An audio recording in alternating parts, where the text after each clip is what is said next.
eh bien, ça fait encore ce matin, là, c'est encore reparti, là, la guerre commerciale, les marchés boursiers, bon, tout ce qu'on vous dit dans les derniers jours, ça, on creuse, là, on creuse son trou. Et ce qui nous amène, il y a eu cet échange très, très dur entre Elon Musk et Peter Navarro au cours des derniers. Il y a deux proches de Trump, deux fidèles de Trump, mais une engueulade solide via les réseaux sociaux. Et ce qui nous amène à nous pencher sur Peter Navarro. Qui est Peter Navarro? C'est le...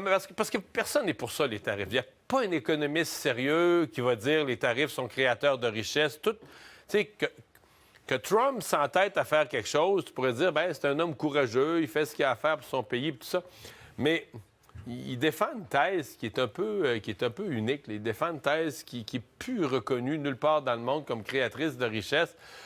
Alors, son maître à penser en matière de tarifs, c'est Peter Navarro, 75 ans, économiste, donc conseiller économiste de Trump, mais connu pour ses positions protectionnistes et ses critiques envers la Chine. C'est pas quelqu'un qui est pris au sérieux là, dans le monde économique, ni dans le monde dans la finance, ni parmi les économistes, encore moins. Et là, l'histoire est assez drôle parce qu'on dit comment Peter Navarro est arrivé dans l'environnement là, de la Maison-Blanche et de Donald Trump. Il y a toute cette histoire que Jared Kushner, le gendre de Trump, de Donald Trump, aurait découvert son livre, le Death by China. Donc, c'est un livre vraiment très critique, pour une partie sur la critique de la Chine, où il y a des points qui sont fondés. Et donc, de Peter Navarro.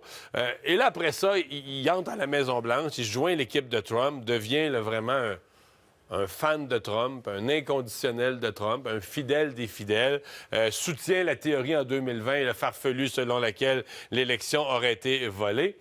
Et même pour refuser d'aller témoigner contre Trump, là, dans tous les procès, lui, il ne voulait pas aller parler contre Trump.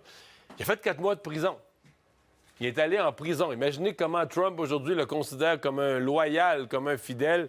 Il est allé en prison pour Trump.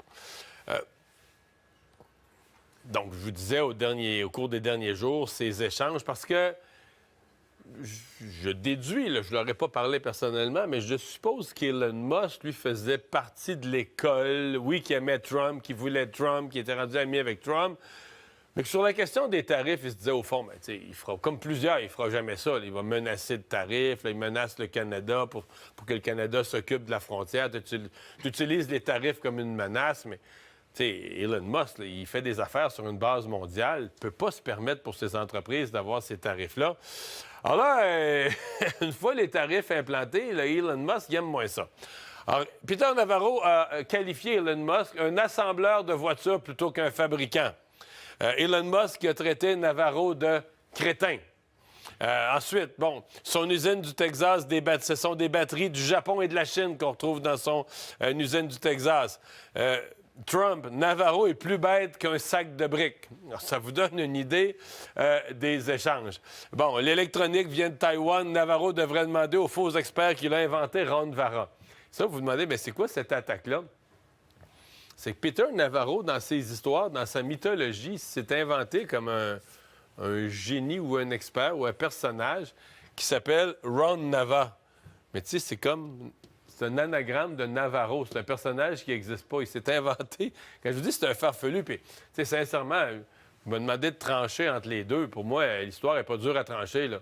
C'est Elon Musk. On peut déplorer la façon dont il s'est comporté, sa nouvelle amitié avec Trump et les conneries qu'il a faites, puis son côté vraiment bizarre. Mais je veux dire, il a fait quelque chose dans la vie. Elon Musk a fait quelque chose dans la vie. Il a fondé des compagnies. Tesla, il est parti de rien. Il a créé la compagnie, la technologie des batteries. Et aujourd'hui, est devenu... la valeur de Tesla, là, les actifs de Tesla, c'est plus gros que GM puis Ford additionnés. Plus une compagnie SpaceX qui va dans l'espace. Puis quand Boeing était plus capable d'aller chercher les 2 astronautes, c'est SpaceX, c'est la compagnie spatiale de Musk qui est allé les chercher. Il a construit quelque chose. Navarro, c'est un clown. C'est un économiste. C'est une espèce de professeur tournesol, là, un économiste là, tombé des nues, que le hasard a voulu que le gendre de Trump trouve son livre, puis qu'il se ramasse à la Maison-Blanche, puis que tes théories farfelues deviennent paroles d'évangile à l'échelle du monde. Mais tu sais, je veux dire, il n'a jamais rien fait, le Navarro. Il a fait de la prison pour Trump. Pour ce qui est le plus important pour l'instant, c'est ça.